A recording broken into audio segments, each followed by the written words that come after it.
Worst introduction ever. Check it. I am Brutalitops, the magician. Magic user, baby. What? Killer did it, give it a fun. Drop it off your fun people.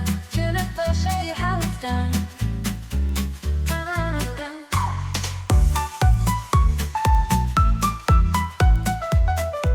I love that electro swing. Hey, welcome back, Ben. Mark, I have a question for you to start this week. Who are some of your favorite characters in movies or books? And do you remember when they first came on screen? Who had the best entrance? Well, I think some of the strongest entrances I can think of, Quint comes to mind from Jaws. He's our old shark hunter, is that right? Yeah, I mean, they're all sitting there talking and yammering about this Jaws, this just shark that's attacking people. And you just hear the sound of nails on a chalkboard, literally, as he is trying to get everybody's attention. Everybody looks really uncomfortable with that chalkboard sound. And then he just gives you the facts, you know? He's just this guy who's a no BS kind of character. And I just love the way he just cut through that noise. It tells you a lot about that character right there in just seconds. Spielberg told you who this guy was. What about you, Ben? I think the character introduction that stands out to me because you knew who this guy was in 2 seconds flat was Darth Vader in the original Star Wars Episode 4. The Rebel cruiser gets overhauled. There's a bit of a fight. And then through the bulkhead comes this black, tall figure, robed, caped. There is no question in your mind who this guy is from go. This is the bad guy. And that's a far, far cry from what we heard at the top of this episode with Senior Chang, given quite possibly the worst introduction ever. Yeah, I want to be gentle, though, because this is a thing where people are going to get more skilled with this. I got to say, when you first proposed this topic to me, I was like, huh? Character introductions? That's like all of, like 10 minutes right up front in the game, and then we move on to do our thing. And you have persuaded me, sir. I am convinced now that this is actually a really important bit of the game. It is. You never get that second chance to make a first impression, Ben. That's right. But look, I think for the people that start with these kinds of introductions, they're like, I'm a first level elven wizard and I've got blonde hair and and a staff and whatever it is they've got. There's nothing wrong with it from the perspective of, well, okay, everybody now knows who you are in that sense, but there's so much more opportunity for you to actually introduce your character. We're going to try to help you tune up that introduction so that you can kind of start your character the way your character deserves to be started. We want to know who your character is just as quickly when you start a game as we all knew who Darth Vader was. So, Mark, take us on the tour. How do we introduce our characters smartly? What's the first thing we do? Show and don't tell often. We want their actions to reveal that character. It's always nice to be able to talk, but this is a role-playing game. We need a little bit of action. We need you to show it. So stick with what can be perceived and engage those senses wildly. Verbal components could certainly be a part of it, but don't skip out on the other aspects of the entire showing of your new character. So it's more effective if your character goes over and slaps the abusive bar patron as opposed to telling us how he's got this long backstory where his mom was the barmaid at the bar and was constantly being mistreated by the patrons and so on. Yeah, nobody's really interested in that backstory right now. They will be. They will be eventually. But you got to build up to that. They got to earn that backstory. We want to leave some things mysterious and we want to pay this out over a long period of time. So give us the start, but maybe not the whole thing. We want to start on relatively equal footing. It's really important as a GM that you create that equal footing for your players. That could be equal footing with wealth and gear. It could be levels and also like information that your character might know. You want to make sure that everybody's kind of starting on equal footing. So when you say equal footing, what you're saying is it's important that some players don't have resources the other players don't, because what happens if that happens? Although inevitably they might lord it over you or lord it over the other players. You want to make sure that everybody's feeling like they're equally represented in this experience. Just the same way that you'll try to give all the different characters screen time and moments to shine, just the same way that in structured time, combat, whatever, they're all going to get a turn. You want to make sure that when they are introduced, that they're all introduced on a relatively even footing. So that's a really great note. And also keep in mind, sometimes with these character introductions, you're also oftentimes introducing a campaign. You could be very well launching a campaign. And this is the first step, is who's going to be in this journey together. That's a really interesting point. So just the same way as I'm a first level elven wizard is probably a wasted opportunity. Do you know how many times I've heard the "you all start in an inn"? And again, that seems like a wasted opportunity too. If we're going to introduce the campaign, we probably want to have the characters doing something interesting or located somewhere interesting. So how do you think through that when you're thinking about how to set up that character introduction for the first session? I always like to think about what I want those characters to be doing. Where are they located? How is this gonna work when you got 5 or 6 different players, all with different unique agendas, but you want to bring them together with something that can unify them? So it could be a common enemy.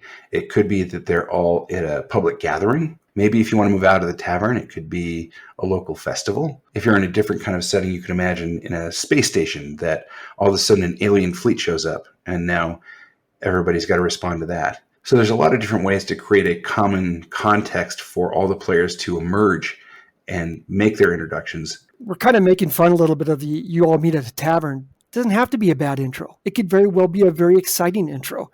What's going on at that tavern? I've had a game start with a earthquake that hit a tavern, and everybody got dumped into the undercity below it, and we had to fight our way out of there. It was very exciting, and it was just us, the players, who got dumped in.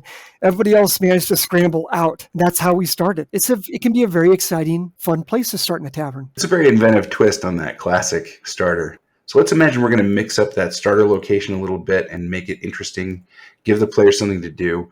But let's talk about the players for a moment. We've been talking about how to introduce the characters smartly, using their actions, making sure they're on relatively equal footing, and then not going too heavy into backstory. We want to leave some mystery there. Now, talk about how you're going to bring them together as an event. Yeah, we want to think about how to bring these characters together and have a good time doing it.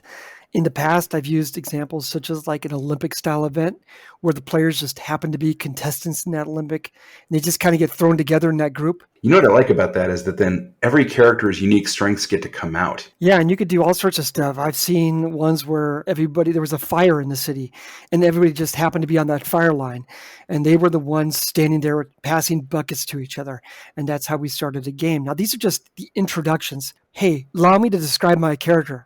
So, we want to make this exciting. We want this to be fun. Think about whether this event is starting a campaign or just introducing the characters. I'll give you kind of an example. This is a kind of classic one.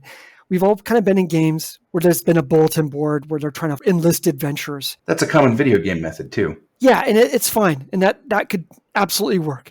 But we could turn that up a little bit. Think about if the players happen to be together. Maybe they started in a tavern or an inn, and a group of marauders came in and attacked that tavern or inn. And the players were the only ones who actually stood up and defended the tavern from these marauders. So when they finish up that little battle, you got a chance to introduce these characters, at least visually, in the course of rolling dice and the action. And afterwards, guess what? A bulletin goes up on the board. They're looking for people to handle the marauders. And guess who everybody says, hey, there were 4 guys over here who stood up against them. I'm thinking back to some examples from comic books too. I mean, you used to see this all over the place when there were superhero meetings. There was some huge titanic emergency hitting the city and all the superheroes would show up in the same place. They'd all be doing their own unique thing. So there may be some fun things to learn from good old Stan Lee at some point too. Yeah, and one of the things you really want to do with these kind of intros is give those characters a moment to shine.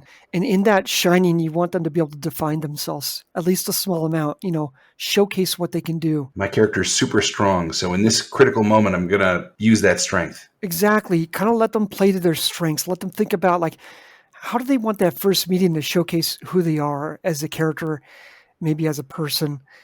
Let them kind of run with it. You're giving them that opportunity, and they should be jumping at it. But Mark, what if the dice don't cooperate? What if I'm going to go do that super strong thing, and then I roll a 1? Well, we can't let the dice completely ruin a good intro, can we? Now, I don't recommend just saying you succeed, because the dice are there for a reason. They're there to tell a story. But this might be a situation where you want to stack the dice a little bit in their favor. If you're rolling in Dungeons & Dragons, you can say roll with advantage. If you're playing like Shadowrun, you can just say one of your D6s is your lowest dice maybe is an automatic success. Stack the dice in their favor. I think there's a lot of good options here. I will say too, everybody's style is going to be different. You're going to know what is best for your players. And so in some cases, it may be that you use the dice selectively on stuff that you want them to maybe succeed or fail at, but then you give them a freebie.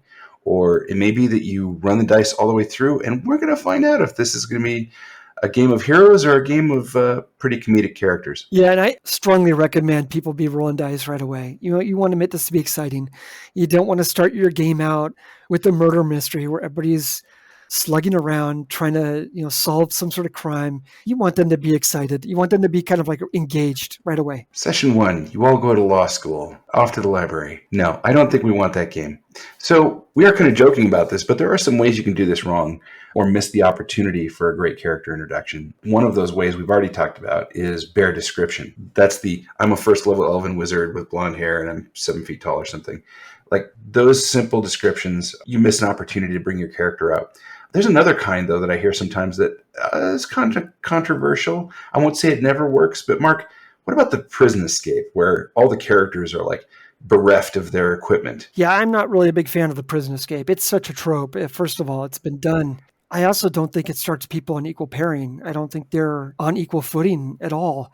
You could have some characters that maybe they're more physical in nature, and they might be just fine with that.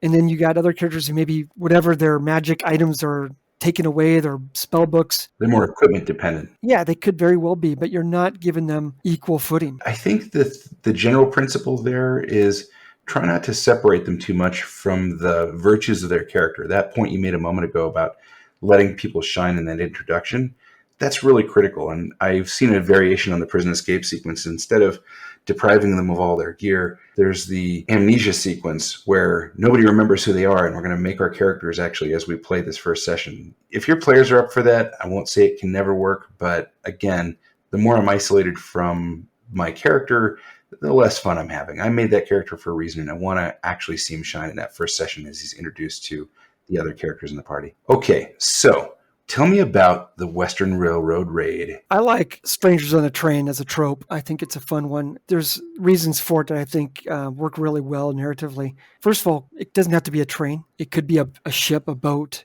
The idea is it's a kind of a condensed space, a place where they can't move around too much. It's literally maybe the definition of railroading, but we're going to go with it. We want them to kind of be in a place where they're not going to stray too far, where they can see each other. Because seeing each other is going to be important for this introduction. Okay, so you're on these railroad cars, and then what happens? Well, an event happens. So maybe there are marauders. In some games in the past, I've had hill people come down and raid the train. I mean, all sorts of crazy stuff. You can just get imaginative. But the idea is something's going to cause the players, those characters they've created, to be the heroes, essentially, that they're kind of destined to be. Let them kind of step up into that role. When everybody else is kind of moving away, they're going to be the ones to step forward. I did a version of this with the FFG Star Wars game. The way this one started out was the players don't know each other, but they're all on board a Nebulan B frigate. This is that one you saw at the end of Empire Strikes Back. And immediately the first thing that happens in the game is a Star Destroyer exits hyperspace and begins spitting out TIE fighters. Pretty quickly, the frigate is overwhelmed, its escorts are gone, and there's no way for it to escape. It's going to be overhauled. And so this is very much reminiscent of the beginning of Episode 4, which is always fun for the players, but also it puts them in a tight spot. What are they going to do? All of them have to get off of this frigate. And so to do that, they've all got to converge on the hangar bay. And they're all starting from different places, but they're all going to come to the same place at the end. And guess what? It's not that there was any good reason why this particular group came together.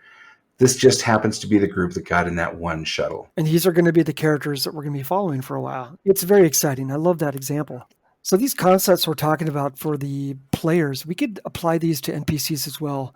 And as a GM, you really should be. You don't have a lot of time to spend introducing some of these NPCs. So you want to make the most of that time and just have something that's really punchy, gets their attention. It's like a great supporting character in a movie. They come in, they have big character moments if they're doing a good job, and then they do what they're there to do, and then they exit the screen. Something that I do sometimes too is I'll even let NPCs be introduced off screen.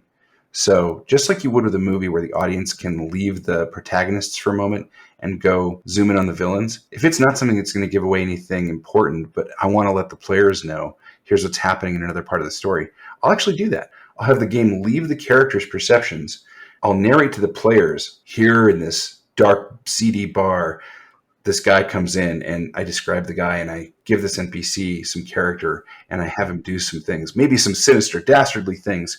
And this is where I might have a cliffhanger, or this is where I might ratchet the tension up, because now the players know, even if their characters don't, that a fearsome bounty hunter is on their tail. Maybe even it could be a character that segues into the campaign.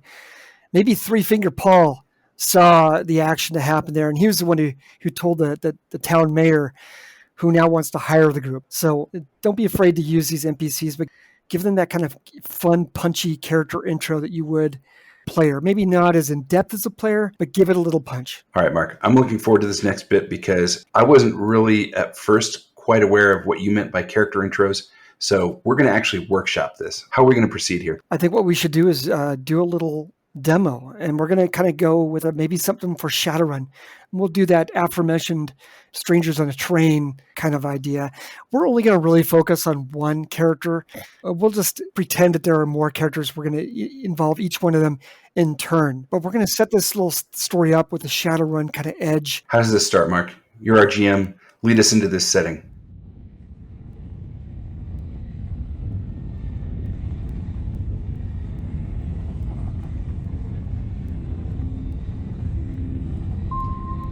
The magnetic train speeds through the Pacific Northwest night, leaving Bellevue's neon glow behind as it races past Renton toward Tequila. Suddenly, an explosion on the tracks ahead illuminates the darkness with a blinding orange flare.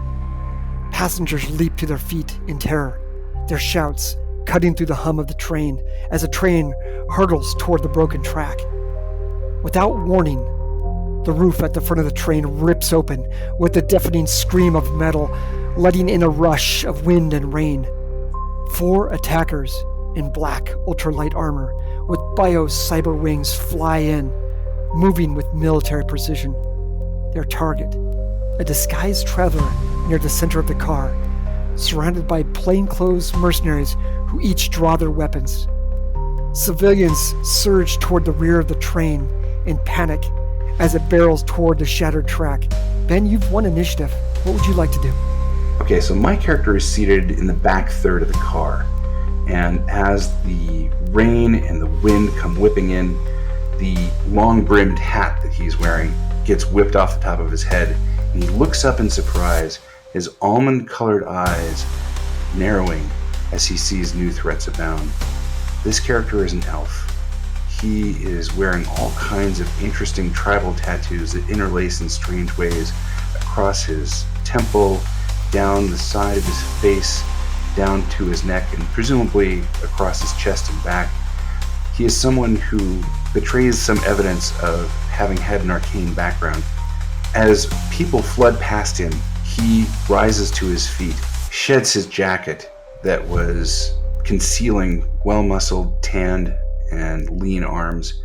He begins weaving his hands in a strange pattern. The outside air rushing around begins to take on strange patterns as well.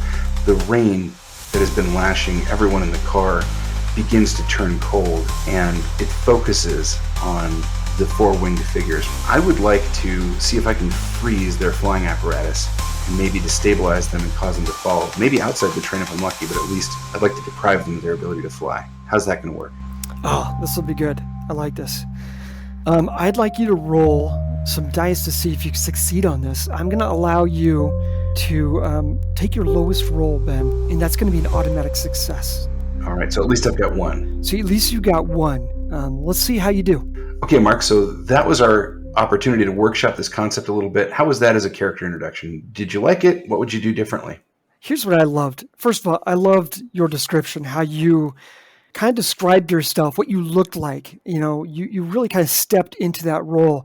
You didn't say, I'm a 3rd level wizard. No, we knew you were a wizard by your description. Like, you didn't have to tell us. You showed us in your description. What's exciting is that the people listening, the other players, they're going to get excited hearing that. And now they're excited for their turn. And they're going to want to one-up you. That's right. It is a little bit competitive sometimes, isn't it? And when I listened to what you were excited about doing, you wanted to freeze their wings. There's so many things that would be fun to do with that as a GM. If you rolled really successful, I could have those wings freeze. If you rolled a crit, I might be able to say, you know what? The whole train begins to slow down, giving you extra valuable rounds before that train were to fall off that ledge. So there's all sorts of ways we can go with this. But the main idea is you were able to describe your character in so many words. Everybody at the table, they know a little bit about you.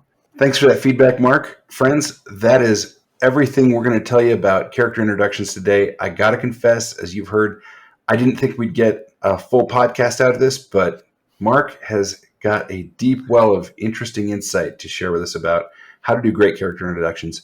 I hope you will do some great character introductions, and if you do, give us an email at tabletoptuneup@gmail.com. Let us know how it goes, and if you've got any thoughts to add, we'd love to hear them.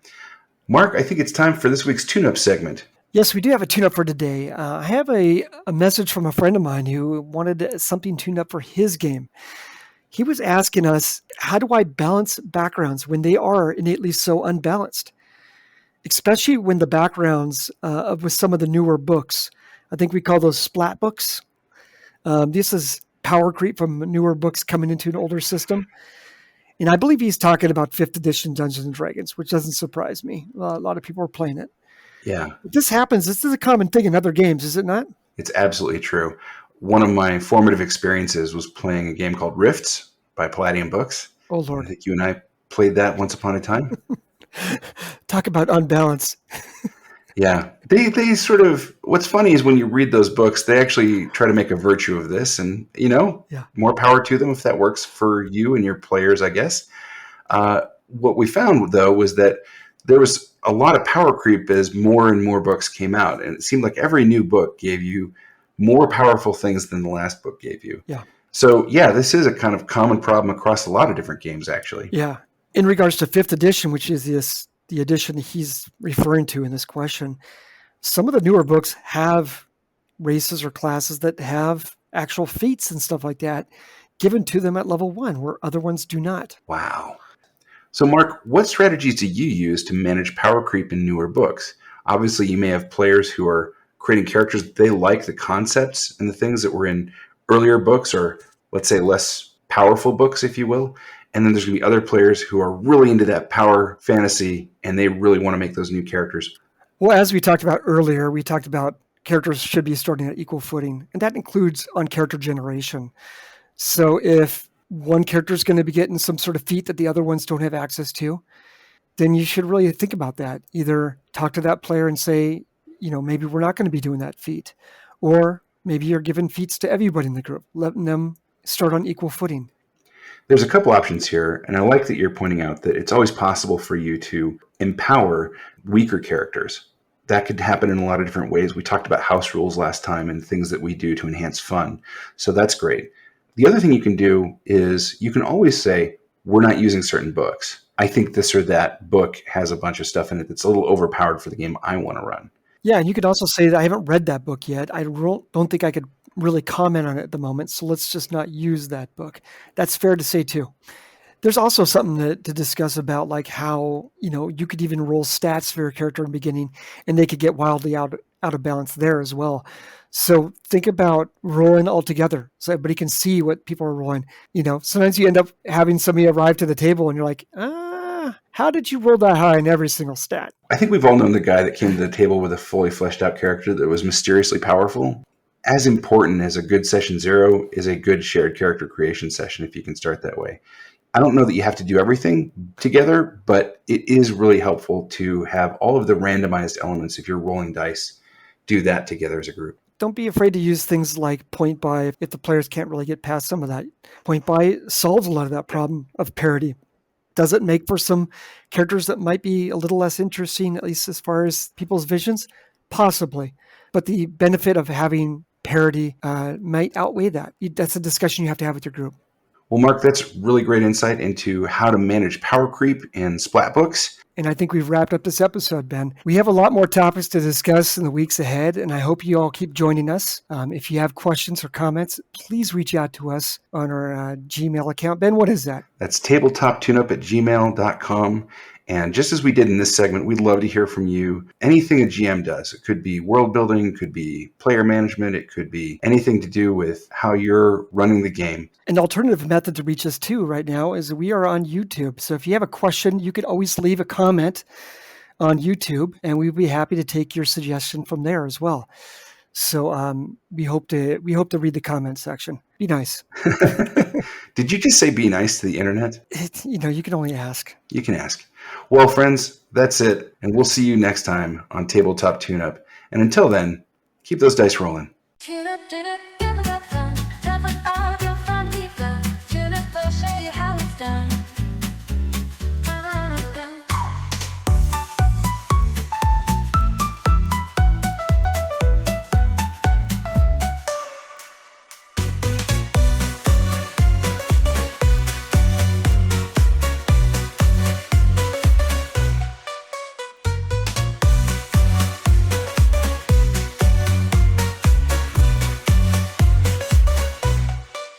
Tune up, tune up.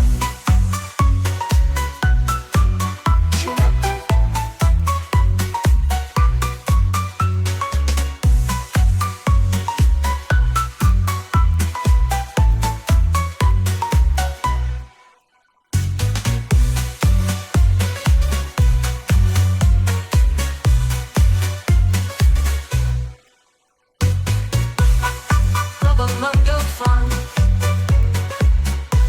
Your quest is now begun. Tune up, we'll show you how it's done.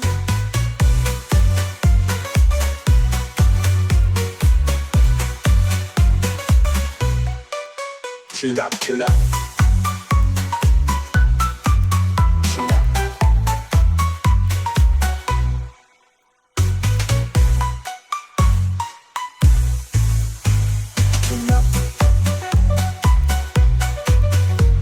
Tune up. Tune up. Tune up, level up your fun. Tune up, your quest has now begun. Tune up, we'll show you how it's done.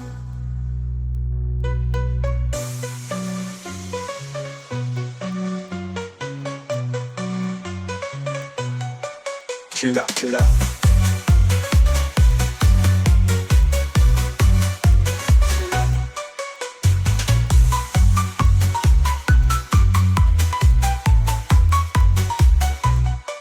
Tune up, tune up.